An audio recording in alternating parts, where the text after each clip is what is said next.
అందరికీ నమస్కారం. ఈ హార్ట్ అటాక్ ప్రాబ్లం రావడానికి కారణాలు చాలా ఉంటాయి. యూజువల్గా మన బ్లడ్ వెజల్స్లో కొరోనరీ ఆర్టరీ అంటాం. యూజువల్గా ఆ కొరోనరీ ఆర్టరీలో ఏదైనా బ్లాకేజ్ లాంటిది వచ్చినప్పుడు, సివియర్ బ్లాకేజ్, ఏదో మైల్డ్ కాదు, బాడీ దాన్ని క్లియర్ చేసుకోలేనటువంటి బ్లాకేజ్ లాంటిది వచ్చినప్పుడు మనకు హార్ట్ అటాక్ వచ్చేటువంటి ఛాన్సెస్ ఉంటాయి.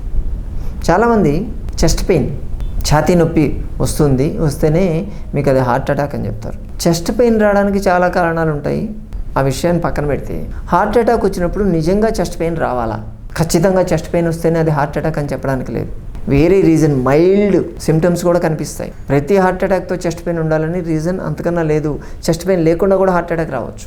మనకు డల్గా అనిపించడం, గిడ్డినెస్ లాగా అనిపించడం, బ్రీతింగ్ ప్రాబ్లం, బ్రెత్లెస్నెస్ లాగా అనిపించడం, కన్ఫ్యూజన్ బాగా ఎక్కువ కావడం, ఎనర్జీ లేనిగట్టుగా అనిపించడం, రీలింగ్ సెన్సేషన్ మొత్తం తిరుగుతున్నట్టు అనిపించడం, అలాగే మన హార్ట్లో కూడా అప్పుడప్పుడు ఏదో జారిపోతున్నట్టు, ఏదో పడిపోతున్నట్టు అనిపించడం, రెండు చేతులు నొప్పులు రావడం, నెక్ పెయిన్ రావడం, లేకపోతే లోయర్ బ్యాక్ పెయిన్ రావడం, కొన్నిసార్లు స్టమక్ పెయిన్ లాగా అనిపించడం, ఇటువంటి సిమ్టమ్స్ కూడా కనిపిస్తాయి. ఇటువంటివి ఉన్నప్పుడు కూడా అది హార్ట్ అటాక్ రాబోయే ముందు ఇటువంటి సిమ్టమ్స్ ఉంటాయి, సడన్గా వచ్చేటివి. మీకు రెగ్యులర్గా లంబార్ స్పాండిలైటిస్, సర్వైకల్ స్పాండిలైటిస్ ఉన్నప్పుడు వచ్చేది కాదు, అది ఎప్పుడూ ఉంటుంది.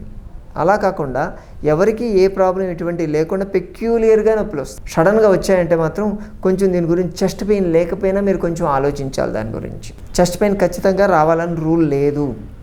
ఆ విషయమే నేను క్లియర్ చేయాలనుకుంటున్నాను. మన బ్లడ్ వెజల్లో ఏదైతే కొరోనరీ ఆర్టరీలో బ్లాకేజ్ అనేది మీకు క్రియేట్ అయినప్పుడు మన హార్ట్ మజిల్కి బ్లడ్ సర్క్యులేషన్ తక్కువ అవుతుంది. బ్లడ్ సర్క్యులేషన్ తక్కువైతే సప్లై చేయాల్సినటువంటి ఆక్సిజన్ కూడా తక్కువ అవుతుంది. ఏదో ఒకసారి రెండుసార్లు జరిగితే కాదు, this a process, continuous process అవుతూ ఉన్నప్పుడు హార్ట్ మజిల్కి ఆక్సిజనేషన్ తక్కువ అవుతుంది. దానివల్ల హార్ట్ మజిల్ ఫంక్షన్ ఆగిపోతుంది, ప్యారలైజ్ అయినట్టు అవుతుంది. హార్టే మన బాడీకి కావాల్సినటువంటి బ్లడ్ సప్లై అనేది, ఆక్సిజన్ సప్లై అనేది చేయాలి. మరి హార్టే సరిగ్గా చేయలేకపోతే కొలాప్స్ అవుతుంది. ఈ సప్లై ఉండదు కాబట్టి అది హార్ట్ అటాక్గా మారిపోతుంది పూర్తిగా. అందుకని అది వచ్చినప్పుడు కొంచెం మజిల్ స్పాజం, అంతే, హార్ట్ మజిల్ స్పాజం మనకు, అంటే ఆ స్టేజ్కి వెళ్ళేదాకా వెయిట్ చేయాలి.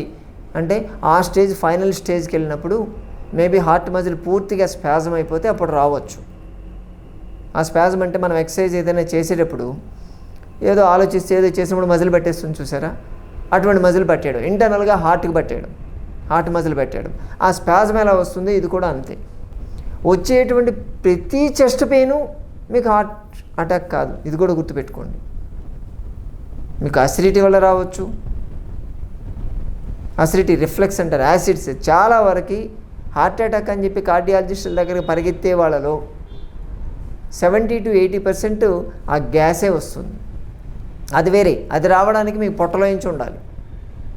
ఈ పర్టికులర్గా దీనివల్ల వచ్చేదైతే మాత్రం అక్కడ మాత్రమే వస్తుంది. అది ఎలా అంటే కంటిన్యూస్గా ఉండదు, స్పాజం అలా కొట్టేసిపోతూ ఉంటుంది. ఇటువంటిది వచ్చినప్పుడు మీరు కొంచెం అనుమానపడండి, ఖచ్చితంగా అనుమానపడాలి. ఇటువంటిది ఏమీ లేకుండా ముందు నేను చెప్పినట్టు మైల్డ్ సిమ్టమ్స్ ఉన్నా కానీ మీరు చూడాలి. ఫస్ట్ ఆఫ్ ఆల్ మీకు హార్ట్ అటాక్ రావాలి అంటే ముందు బీపీ పెరగాలండి, హై బీపీ రావాలి. ఆ బీపీ పెరగకుండా చూసుకోండి. ఈ చెస్ట్ పెయిన్ వస్తేనే హార్ట్ అటాక్ వస్తుంది అని చెప్పి ప్రతిదానికి పరిగెత్తొద్దు. యాక్చువల్గా వచ్చే హార్ట్ అటాక్ చెస్ట్ పెయిన్ లేకుండా వస్తుంది.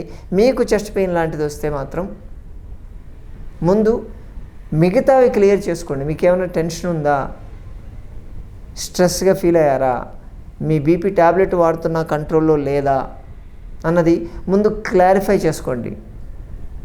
గడిచిన వారం 10 రోజుల్లో మీకు ప్రాపర్ స్లీప్ లేదా, ఎక్సర్సైజ్ చేయలేకపోయారా, ప్రాపర్ ఫుడ్ తీసుకోలేదా, ఇవి ముందు చూసుకొని దాంతోపాటు మీకు వచ్చిందంటే అప్పుడు హార్ట్ అటాక్ కింద మీరు కన్సిడర్ చేసుకోండి. ఇవేమీ లేదు, రెగ్యులర్గా మనకు ఉంది, ముందు రోజు కాస్త స్పైసీ ఫుడ్ తిన్నాము, లేకపోతే నీళ్లు సరిగ్గా తాగలేదు, ప్లస్ పప్పులు లాంటివి ఎక్కువ వాడాము, గ్లూటెన్ ఫుడ్ ఎక్కువ తీసుకున్నాము, ఇటువంటి ఏదైనా ఉన్నప్పుడు అది గ్యాస్ ప్రాబ్లం ఉంటుంది, పట్టేసినట్టు ఉంటుంది. మజిల్ స్పాజం వేరే, ఇది పట్టేడు హెవీనెస్ వేరే. కాబట్టి ఇక్కడ చెప్పొచ్చేది ఏంటంటే కేవలం చెస్ట్ పెయిన్ వస్తేనే అది హార్ట్ అటాక్ వచ్చిందని కంగారు పడడం ఎంత అవసరం లేదో, అది లేదు కాబట్టి మిగతా సిమ్టమ్స్ని నేను పట్టించుకొని ఇది హార్ట్ ప్రాబ్లం కాదు అని అనుకోవడం కూడా అవివేకమే అనిపించుకుంటుంది. ఎందుకంటే హార్ట్ అటాక్ లాంటి ఏదైనా వచ్చినప్పుడు ఫస్ట్ 1 అవర్ అనేది చాలా ఇంపార్టెంట్. ఆ 1 అవర్లోనే మీరు ఎంత తొందరగా ఫిజిషియన్ కలవగలిగితే అంత సేఫ్ జోన్లో ఉంటారు మీరు. కాబట్టి అబ్జర్వ్ చేస్తూ ఉండండి మిత్రులారా. ఇవి వస్తాయని అని అబ్జర్వ్ చేయడం కాదు. మన లైఫ్ స్టైల్ ప్రాపర్గా రెగ్యులర్గా ఉంది అంటే, బ్యాలెన్స్డ్ లైఫ్ స్టైల్ ఉందంటే ఇటువంటి ప్రాబ్లమ్స్ వస్తాయని కూడా పట్టించుకోవాల్సిన అవసరం లేదు. ఇంతకుముందే చెప్పాం మనం, బ్యాలెన్స్డ్ ఫుడ్ తీసుకోవాలి. ఫ్యాట్ ఉండాలి, కార్బోహైడ్రేట్ ఉండాలి, ప్రోటీన్ ఉండాలి, ఫైబర్స్ ఉండాలి, విటమిన్స్ అండ్ మినరల్ ఉండాలి, రెగ్యులర్గా ఫిజికల్ యాక్టివిటీ ఉండాలి. ప్రతిరోజు 1 అవర్ వర్కౌట్ చేయాలి. అది కూడా ఏదో చేసామన్నది కాదు. ఈ 1 అవర్ ఎక్సర్సైజ్ చేయకపోతే ఇంకా నాకు లైఫ్లో మళ్ళీ చేయడానికి ఛాన్సే దొరకదు అని మీరు ఫీల్ అవ్వారనుకోండి, ఎలా చేస్తారు? అలా చేయాలి. ప్రాపర్ వాటర్ తీసుకోవడం, ప్రాపర్ రెస్ట్ తీసుకోవడం, బరువు పెరగకపోవడం, స్మోకింగ్, ఆల్కహాల్ లాంటివి చెడు అలవాట్లకి దూరంగా ఉండడం, ఇటువంటి కానీ మీరు కానీ చేయగలిగితే మీకు హార్ట్ అటాక్స్ వచ్చేటువంటి ఛాన్సెసే ఉండవు. దాని గురించి అసలు ఆలోచించాల్సిన అవసరమే లేదని చెప్తున్నాం. మిత్రులారా, మనకు ఉన్నటువంటి చిన్న చిన్న చేంజెస్ చేసుకుంటూ లైఫ్ స్టైల్లో పెద్ద పెద్ద ప్రాబ్లమ్స్ రాకుండా షేర్ చేసేటువంటి వీడియోస్తో పాటు ఇటువంటి అపోహలను కూడా క్లియర్ చేయడానికి సంజీవిని ప్రకృతాశ్రయం వీడియోస్ చేస్తుంది. ఆదరిస్తున్న మీ అందరికీ ధన్యవాదాలు. మరోసారి మరో వీడియోతో మళ్ళీ కలుసుకుందాం. నమస్కారం.